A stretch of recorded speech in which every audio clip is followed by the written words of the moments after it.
Issa Choroma descend avec l'armée nigériane. Totoro est donc avec nous, l'un des meilleurs présidents. Faites déjà la victoire de Issa Choroma. Félicitations et bienvenue au 20h. Qu'est-ce qui va donc se passer en Afrique? Nous sommes avec vous, madame et monsieur. Rebonsoir à tous et bienvenue pour cette... 3, 2, 1, go! Ok, c'est bon. Bon!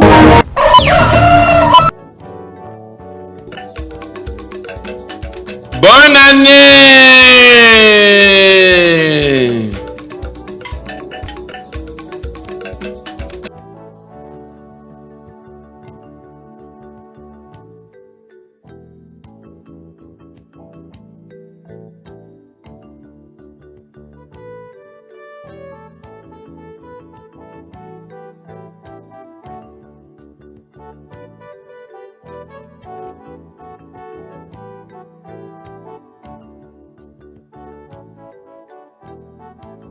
Something else to occupy himself. Over to you. Indeed, as you rightly said, it is a violation of the human rights. I mean, this is their source of livelihood, and this is what they're trying to do just to subject them. A country or a state that has consistently refused and rejected all of their interests to control and subjugate them. But then, Barrister Mbessia, let's move over to this report. In French Cameroon, in yet another blatant violation of international law, French Cameroon's occupation forces on Saturday, 30th November 2025, carried out an arbitrary arrest sweep in Mile 4 in Gwen, Bamenda, following an improvised explosive device explosion that killed 2 soldiers. Instead of conducting a lawful investigation, the colonial army responded with collective punishment, a crime expressly prohibited under the Geneva Conventions, the ICCPR, and the African Charter on Human and People's Rights. Video evidence from the scene shows French Cameroon troops moving steadily through residential areas, breaking into homes, dragging out unarmed civilians, and abducting men without warrant or probable cause. Here's one of such video. Let's take a look.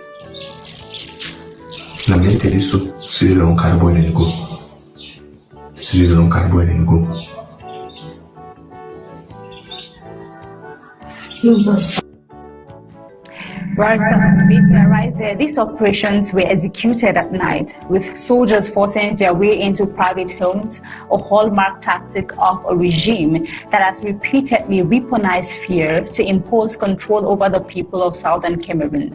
Residents in Mile 4 recount how soldiers stormed homes indiscriminately, rounding up young men as if they were spoils of war and whixing them to the gendarmerie. Once there, families were reportedly told to pay 500,000 francs CFA per person for their loved ones to be released. This is not policing, it is extortion, it is ransom, it is the conduct of an occupying force that no longer hides its contempt for international humanitarian standards. Now, under Article 9 of the ICCPR and Article 6 of African Charter, arbitrary arrest and detention are strictly forbidden. The Geneva Conventions further prohibit reprisals against civilians, collective punishment, and the intimidation of non-combatants during armed conflict. Yet, in southern Cameroon, these protections exist only on paper. French Cameroon's military continues to behave with impunity, treating civilian communities not as protected population, but as targets. This latest rampage in Ngwen follows a long pattern. When the regime suffers losses on the battlefield, it turns its retaliation toward the innocent. Rather than confronting combatants, the army chooses the easier route, terrorizing the defenseless. A house is broken into, a son disappears, a mother is extorted, a community is traumatized. These violations have become the daily lived reality of a people under occupation. The event of 30th November underscores a fundamental truth. Arbitrary arrest are not isolated incidents, but a systemic tool of repression employed by Yaounde's forces. The extortion scheme exposed in Ngwen is only the latest proof that the colonial state has reduced itself to an armed cartel operating under the guise of governance. Now, as the war enters its 9th year, these abuses continue to strengthen the resolve of southern Cameroonians who refuse to surrender their dignity. The world may remain slow to act, but every unlawful arrest, every forced disappearance, and every brazen violation of the Geneva Conventions only deepens the moral and legal indictment of French Cameroon's occupation.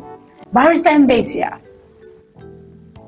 you could imagine the height of brutality and inhumane treatment. Quite unfortunate. Under international law, these arrests would be considered illegal. But in this case, it's the reverse. What do you think, Barrister Biya? Such violations continues to occur with apparent impunity. What's your thoughts on this? Well, in your monologue, you said something which I will take out from there. You said this is not investigation, it is extortion. That's what I take from there. And I will tell you that I've said here before many times, what they do, they call it in their local parlance. Kale, rounding up people for doing nothing, taking them to wherever they want, and taking money from them. Kale are illegal. There are a gross human rights violations, punishable by different texts, locally and internationally. So these are just criminals. But they use these things to extort. After an IED blast, some people died. Something was destroyed called a military vehicle, which I think was made out of carabot. It was not worth calling it a vehicle. But they descend there to catch people, and they take them away. What do they do there? They claim to be investigating. What's the first thing they ask you? They ask the people to produce their national identity cards. What has national identity card got to do with that explosion there? Absolutely zero. And so if you don't have a national identity card, you're down for some money to pay. You buy yourself out, you will remain there. At the end of the day, they never ever catch anybody. Why? Because unless they are so stupid or so dull to imagine that those who planted that IED there will sit at the corner waiting for them. They can't do for them. Are those boys so stupid? They play that in there, as strategic as they are, 10 minutes, an hour before, and they are going there 30, 50 miles away from that spot. And so you go catching people around there. Will they believe that every citizen who lives there cooperated in planting that thing? It's just being naive, if not being stupid. And so, what are these guys doing?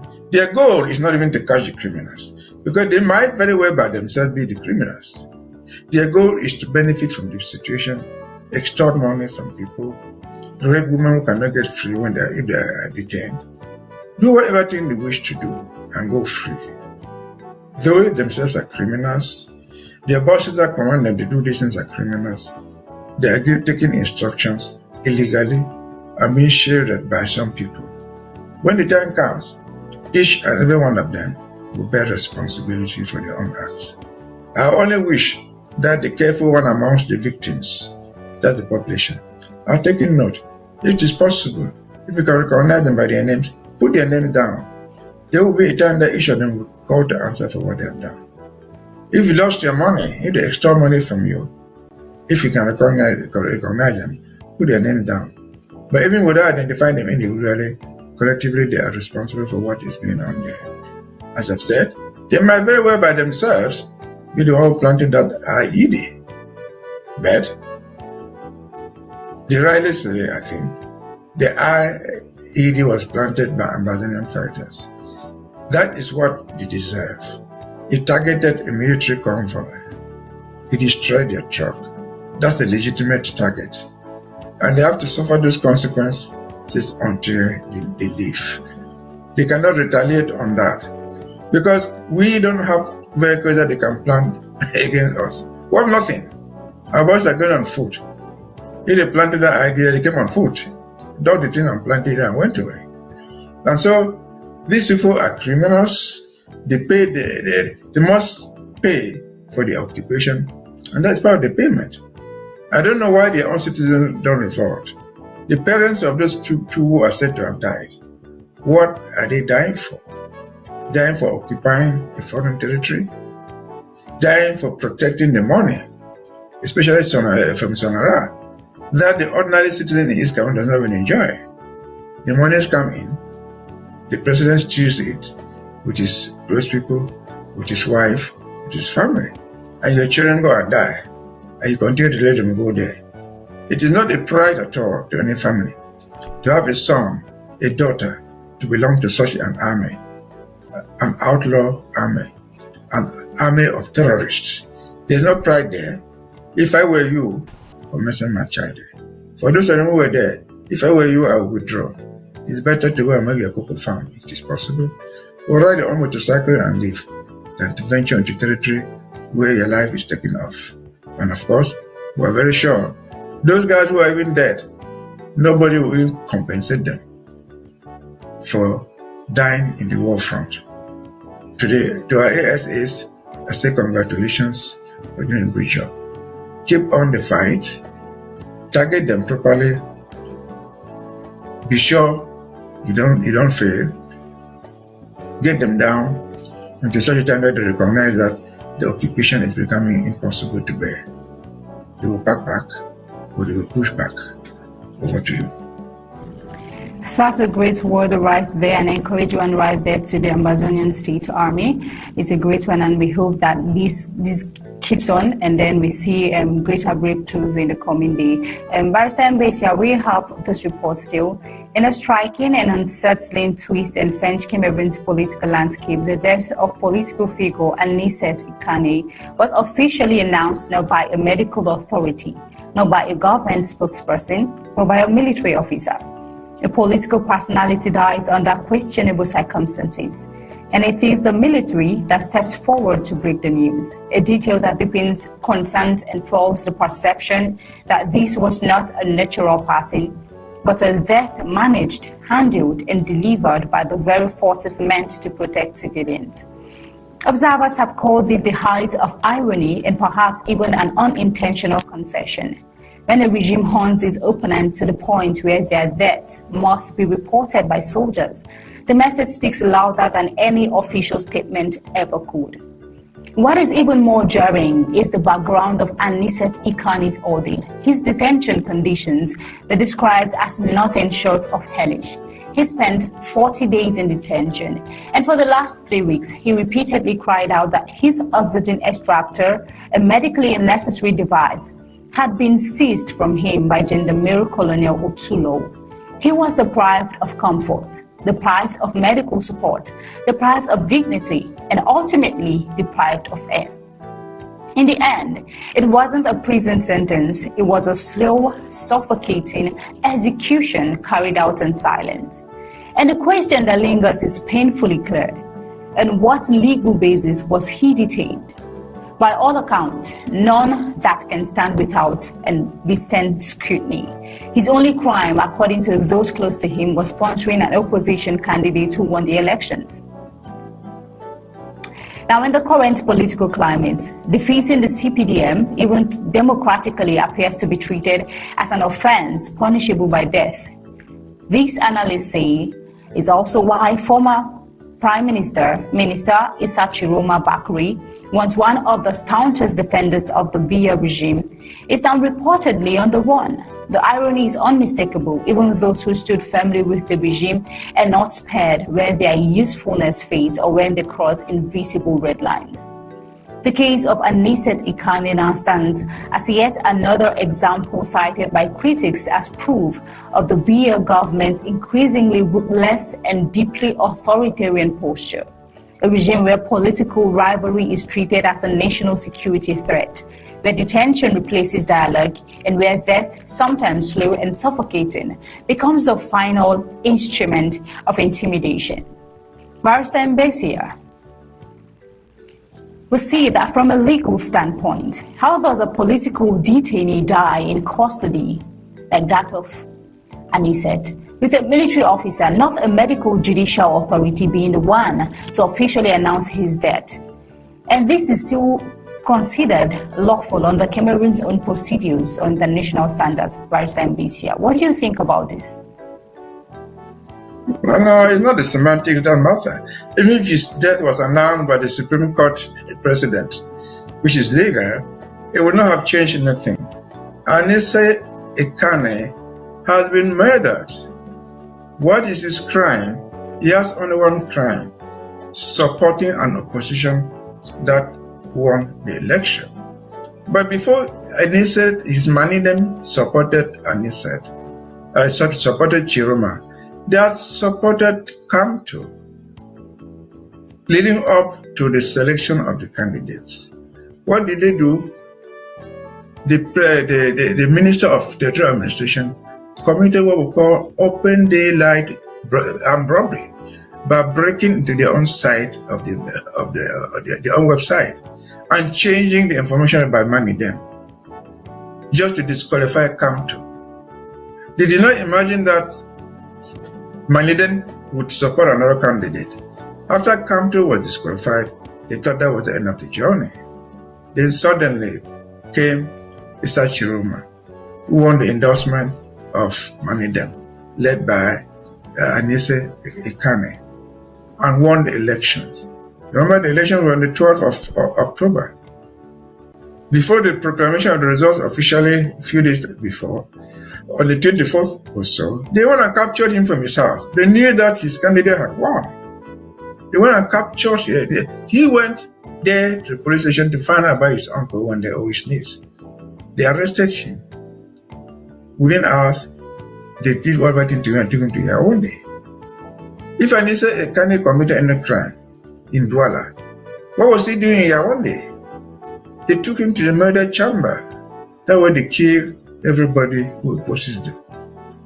And a few days, 2-3 days after that, when the Constitutional Council gave the results and declared that Mr. Biya had won, when everybody knew that he had lost, what did they do? They took guns to run after Chiroma. They hired planes to make sure they killed Chiroma. The poor Chiroma was on the run, escaped to Nigeria, running for his life. For doing what? For winning an election. If Chiroma had not been lucky to find refuge in Gambia, he would be dead by now. For doing what? For winning an election against Biya. This is political murder. There's no true explanation to it. I can conclude with this. The government has reacted in two ways. The communication minister has reacted to Chiroma's Anise's death. The Minister of Defense has reacted. These are all government ministers. The spokesperson for the government, we're speaking for the whole government. He says some lines there that which are so important. He says if you have been consulted, he's not talking for himself, he's talking for the government. If we were consulted, they were taking a different action. They would not have been arresting Anise Ekane. This is a spokesman for government. He's not speaking for himself. Then the Minister of Defense gives a justification for capturing the guy, framing some charges against him, which could not hold. But what did he say? Ends up by saying that, well, the cases have some relationship with the military tribunal. If you have a case connected to a military tribunal, the military must go and adopt you, catch you and bring there physically because it's a military tribunal. And he said the man was under judicial detention. By who? Ordered by who? And for how long? The law on detention has its own limits. Even their so-called administrative detentions, they cannot last for more than 30 days. And he said he was there for longer than that. And so you find a compilation of illegalities, of fraudulent intentions to hide the death of somebody that they willfully killed. The only thing I ask and I doubt, and I'll continue to doubt until the contrary is proved, is that what these people in Cameroon, like people in Cameroon, what are they made of?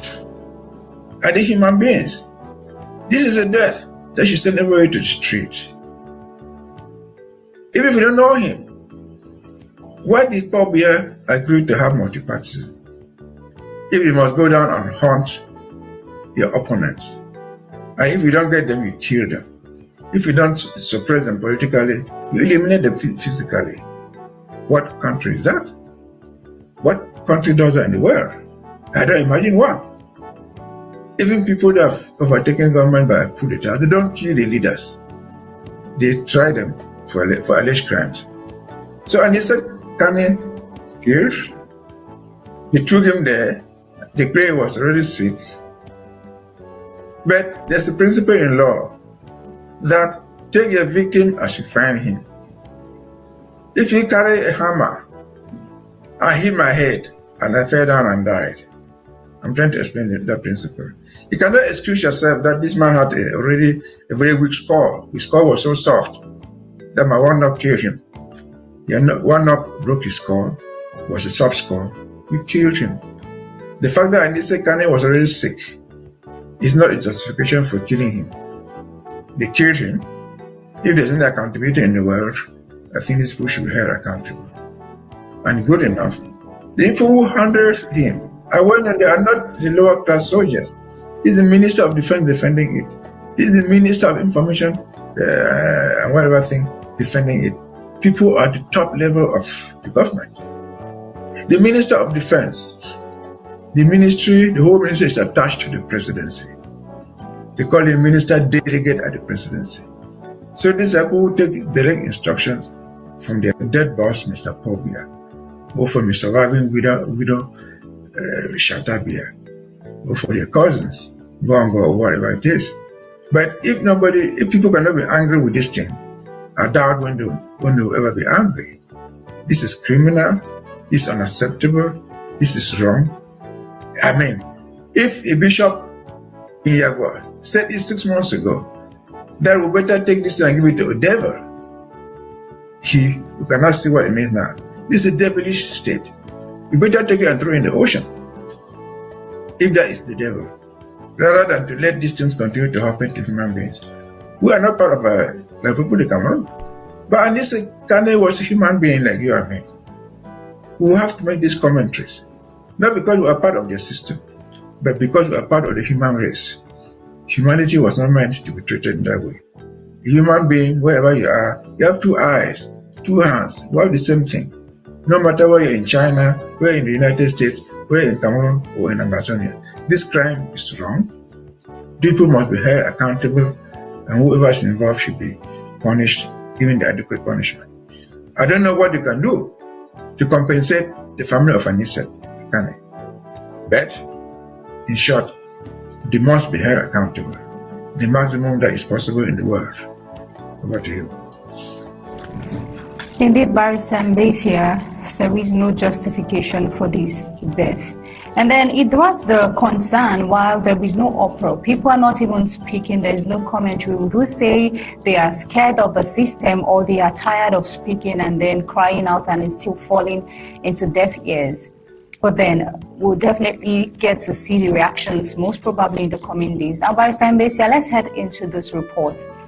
We have in this report today, the first day of December 2025, we turn our spotlight to a story that has become the silent heartbeat of our nation, the story of Southern Cameroonians forced into diaspora.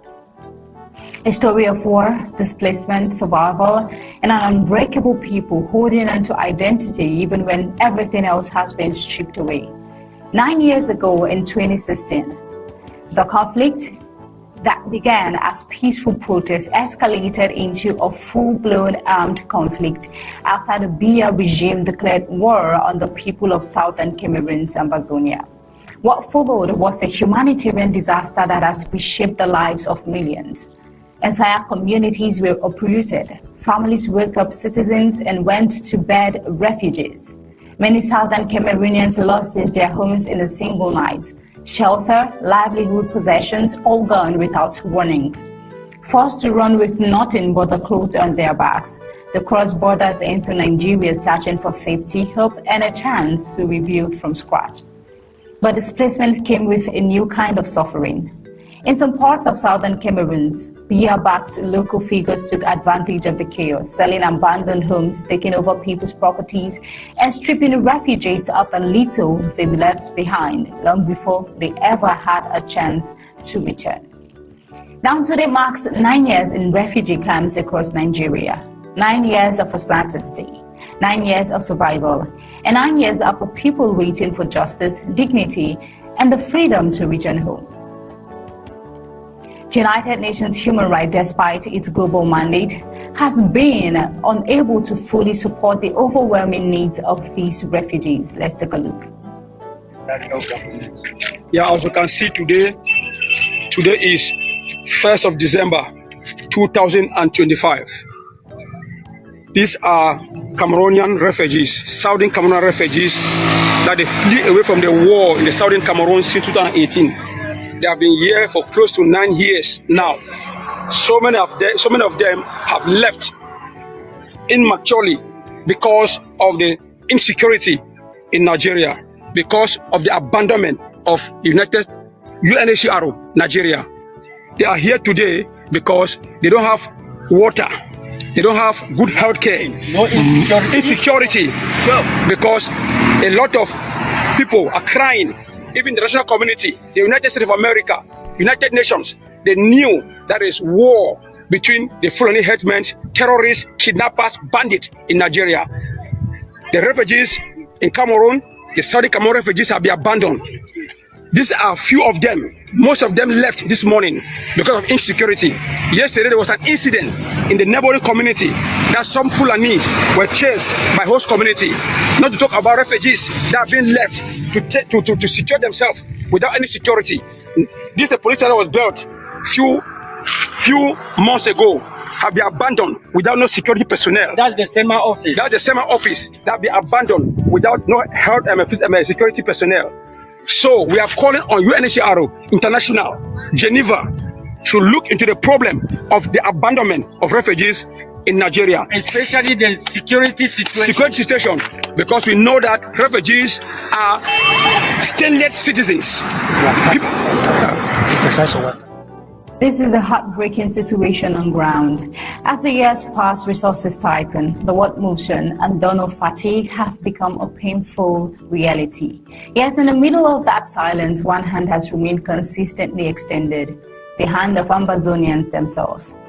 The government of the Federal Republic of Ambazonia, under President Samuel Ikomesaku, along with a few genuine and patriotic citizens, has been the lifeline for thousands of refugees. For 9 years, it has been the same people giving, the same people contributing over and over again, even when their own resources are limited. That spirit of we cannot abandon our own remains one of the strongest pillars of the struggle. And as Christmas approaches, a season that often deepens the pain of separation and loss, the Amazonian government is once again mobilizing despite donor fatigue, despite limited resources, despite the pressure of 9 long years. There is a renewed push to ensure that, like every other Christmas, refugees in Nigeria receive food items, support, and a reminder that they have not been forgotten. For the mothers raising children in foreign lands, for the elders who dream of seeing home before their eyes close, for the young people who have never stepped foot in the land that bettered them, this support means more than survival. It is hope, it is identity, it is dignity, it is Ambazonia. As we step into December, the month of reflection and giving, we shine this spotlight not just to tell their story, but to remind the world that 9 years is too long, and these citizens deserve more than endurance, they deserve a future.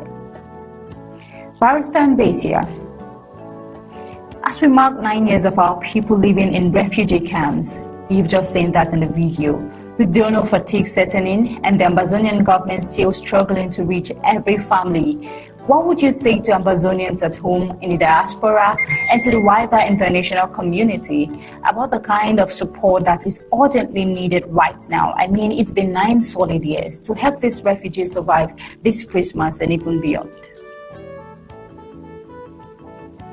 Well, what I can say is that everybody must reflect. What leads people to become refugees is the question of life or death. People don't volunteer to become refugees somewhere. People are forced into that status. Either you escape and become a refugee, or you die a premature death. But being a refugee is not a reason why you should go there and die a slow death. If you didn't escape, somebody will shoot you and kill you. Once you have escaped, you should not be abandoned to gradually die of hunger, to gradually die of diseases that are curable. The whole world should come to your assistance. That's the reason for which the United Nations created that agency to assist, because the United Nations itself was created to avoid wars. So they know the consequences of wars. All wars come with refugees, and the agency was created to handle that. And if you abandon them, it is a great misfortune. It is very, very unfortunate. We, the Ambazonian people, out of pocket, we have done our best. We have done our best, and we continue to do our best. We can all call on others to help us, and then remind ourselves that the reason why these people are out there being refugees is the reason why we fight. Their pictures should motivate us to fight this thing to the end. Because they were just peaceful people living in their homes. When somebody violently attacked them, burnt their homes, they were lucky to escape to Nigeria. Some escaped to other places and became internally displaced. This cannot be left to us alone. We are doing our best. We can give congratulations to the President Sako, who has, at least in his own best interest as a government, tried to do something to give a smiling face to those children during every Christmas. That is what it is. And so, again, we are in trouble. And then there are people who should have helped us. I remember, if I'm not forgetting, in the churches, most particularly the Catholic Church, they have services for refugees. In Nigeria, there are so many Christians, different Christians, Baptist, Catholics, they are all there. If their missions back home in Cameroon, in Amazonia, or in Cameroon in general, can mobilize some of their services for refugees, that might add a little bit relief to the suffering of people there. I'm sure. If on Sunday, be it a Presbyterian church, Baptist, or Catholic church, they pass the basket to help our refugees in Nigeria, one more, they will raise at least 1 million. That will not be too small. That will be highly appreciated. This is a special mission for those Christians in Amazonia. The Catholic Church, for example, they should not spend all their time going to Yaoundé to Etoudi Ngho Ngho. How to accompany them before, during the elections, and after. Because the goal of humanity is not to vote people. So we'll plead with the churches, Catholics, Baptists, all Christian churches, Muslims, to come to the assistance of these people. They need the help. I think they have been completely forgotten. Even those who are internally displaced. I'm not sure, I may be wrong. I'm not sure that, for example, if we went to Douala, the Diocese of the Catholic Church or Presbyterian, you'll find them organizing something for the internally displaced who have escaped to Douala. Similarly in Bafoussam or in Komsamba, these people are just left there to be there at their own mercy. But again, as Ambazonians, it should remind us that is the reason why we fight. If they were to return home, these people have no home to return to. Their homes were destroyed, some leveled. I know some homes were somewhere in Kumba there, where they came with graders and bulldozed the foundations to be sure they could never ever live there anymore. It is more than humanity, it is more than criminality. So we are calling on the people to do something. We are calling on the United Nations Agency in Nigeria not to abandon them. That's their responsibility. They are capable of doing it. They raise funds all over the world to help refugees. And these are refugees. Why is their own case different? Again and again. The answer is not returning home, because the bulk of them have no home to return to. I know places, Kwakwa, where everything was burnt down. Areas in Kembong where people have no houses to return to. So asking them to return home is not an answer. Assisting them at this point is the best help. And then, of course, compelling, if you have the possibility, forcing Yaoundé to come to the conference table so this crisis can end and people will come back home, possibly with assistance to rebuild, is the best approach. And so we can only wish them best Christmas out of the duty that they can have. And then we can also say Happy Christmas and thank you, Mr. President, for doing what you are doing out of the little that you have. The intention is there. Your physical cash is small, but we must appreciate what you are doing. Over to you. Thank you very much, Barrister Mbisia, for the kind felicitation already, wishing them a Merry Christmas. And definitely with time, they will be back home and everything will be sorted and they would have peace once again. Thank you so much for being together with us on the show tonight. It's been an awesome time having you give your thoughts and perspectives to this report and duly analyzing this report for the home front, people from the home front to definitely get a better view as this report keeps unfolding. Thank you so much. This is where we'll let you go. Thank you for having me. Into the rest of the news.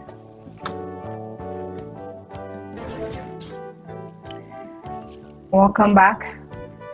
We're heading into the news on Africa. A high-level ECOWAS delegation arrived in Guinea-Bissau on Monday to begin mediation with the military authorities who seized power last week. Now, as the regional bloc pushes for the full restoration of constitutional rule, the mission is led by ECOWAS chair and Sierra Leone's President Julius Maada Bio. Their arrival comes at the junta, which took control 3 days after a disputed presidential election imposed a nationwide ban on demonstrations, strikes, and any activities it considers a threat to public order. The military also directed all ministries and public institutions to resume operations. The coup followed a fiercely contested vote in which both leading candidates claimed the victory. During the takeover, President Umaru Sissoco Embalo told French media he had been removed from office and detained. He later fled to Brazzaville in the Republic of Congo. The military has appointed former Army Chief General Hota Intaa to head the transitional government tasked with steering a 1-year transition. Intaa has unveiled a 28-member cabinet largely made up of allies of the ousted president. Meanwhile, Nigeria announced that President Bola Tinubu has authorized protection for opposition candidate Farnadojas Das Costa, citing threats to the politician's safety. A letter from Nigeria's foreign ministry to ECOWAS confirmed that Da Costa is currently sheltering at the Nigerian embassy in Bissau and requested regional security support. ECOWAS suspended Guinea-Bissau from its decision-making bodies the day after the coup and dispatched a delegation now in Bissau to press for a return to constitutional authority. However, we see that the United Nations has also voiced strong concern. United Nations Secretary General Antonio Guterres condemned the military takeover, warning that overturning the result of the November 23 election undermines democratic principles. He urged the immediate restoration of civilian rule and the release of detained officials, including electoral commissioners and opposition figures. Still on tonight, UNAIDS is urging world leaders to strengthen international support for HIV prevention and treatment, warning that the global response has suffered its biggest setback in decades. A recent UNAIDS report highlights that domestic funding alone cannot meet the needs of countries most affected by HIV. Abrupt reductions in international aid in 2025 have intensified funding gaps, undermining efforts to curb the epidemic. Over 60% of women-led HIV organizations have faced funding losses or have had to suspend activities, while key prevention programs have been severely disrupted. The number of people using HIV prevention medicine has dropped sharply in countries including Burundi, Uganda, and Vietnam. Currently, 40.8 million people live with HIV worldwide, with 1.3 million new infections recorded in 2024. About 9.2 million remain without access to treatment. UNAIDS is calling for increased investment in innovative, affordable prevention and treatment options, including the rapid rollout of medicines such as lenacapavir to reach 20 million people and reduce costs through broader production. The report titled Overcoming Disruption, Transforming the AIDS, where the AIDS response underscores the far-reaching consequences of reduced international support, which threatens progress toward the 2030 Global AIDS Strategy. According to the OECD, external health assistance is expected to decline by 30 to 40% in 2025 compared to 2023. potentially causing severe disruptions to health services in low and middle income countries. Without renewed global solidarity, an additional 3.3 million HIV infections could occur between 2025 and 2030. With this, we head on to news across the globe.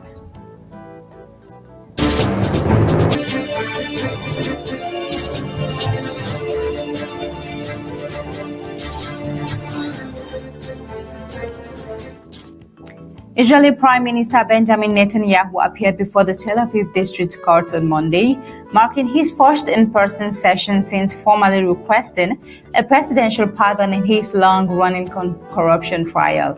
The appearance came a day after Netanyahu submitted a plea to President Isaac Herzog, asking for clemency from the corruption charges that have trailed him for several years.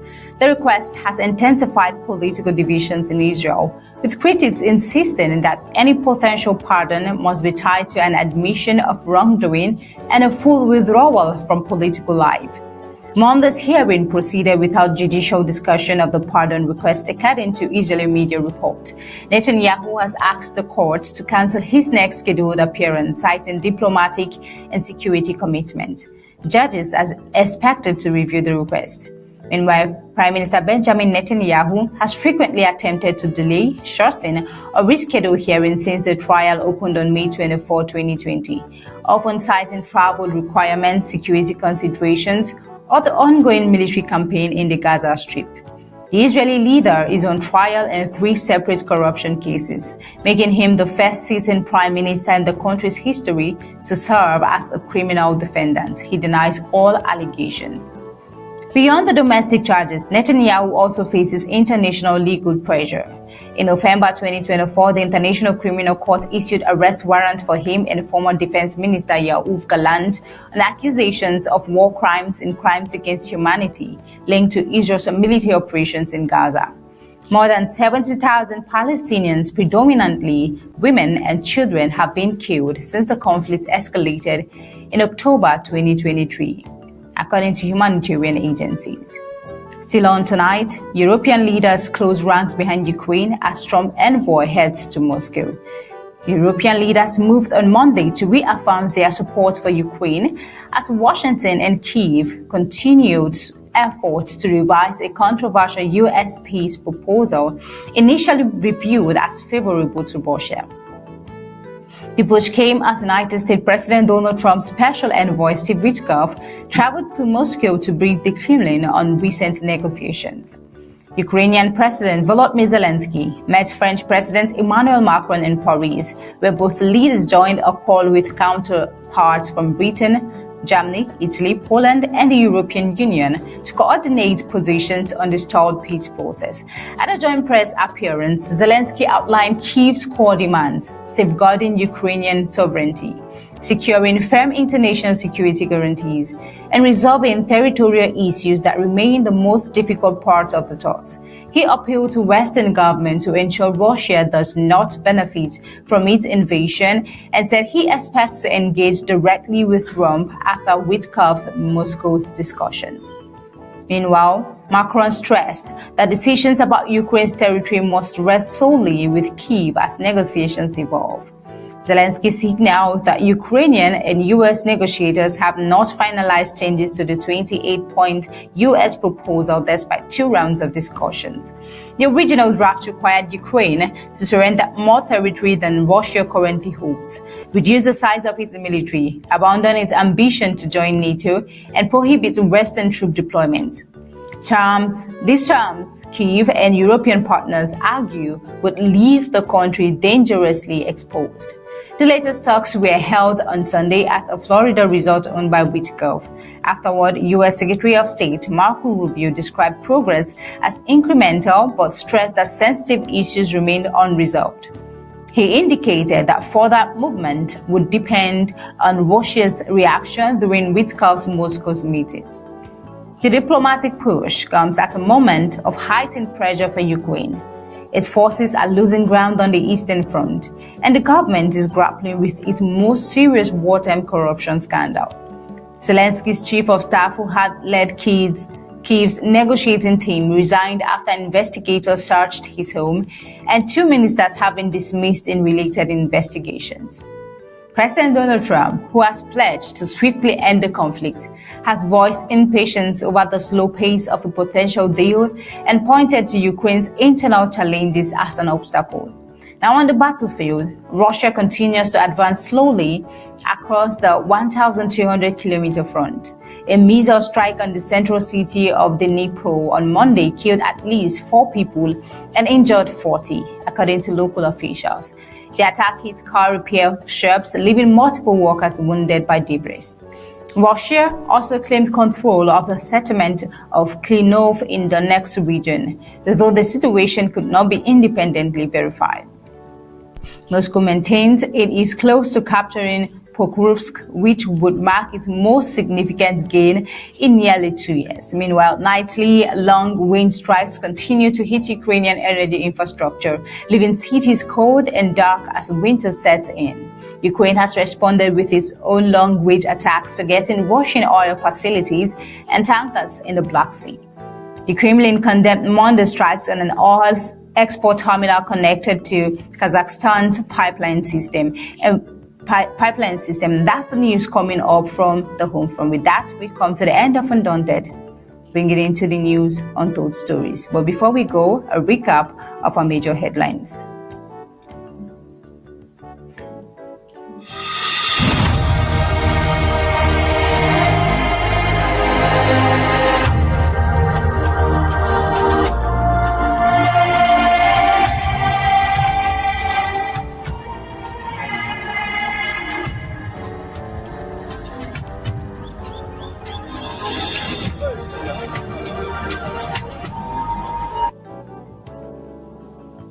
And tonight on Undaunted, we saw that Colonial Divisional Officer imposes bike restriction in Kambe, exposing deepening panic in occupied southern Cameroon.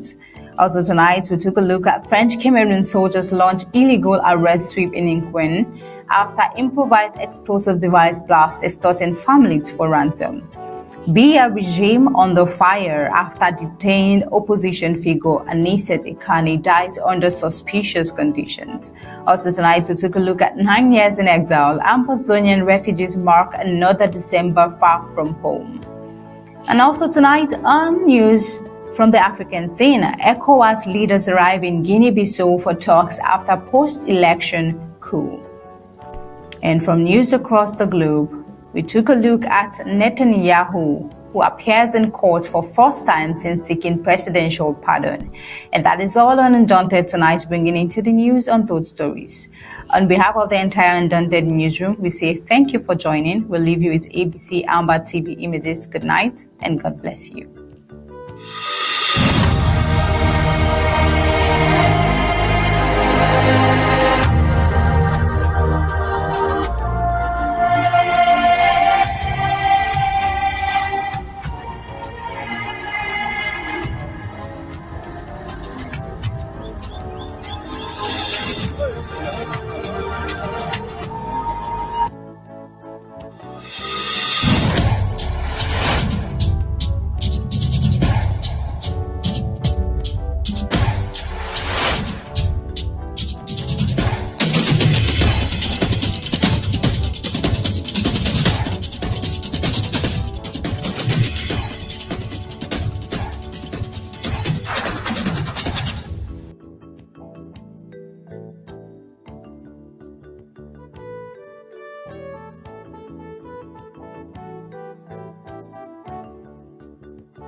Nous sommes déjà presque arrivés à la fin de cette édition spéciale, l'une des chaînes sociopolitiques. Alors, bienvenue donc pour la prochaine.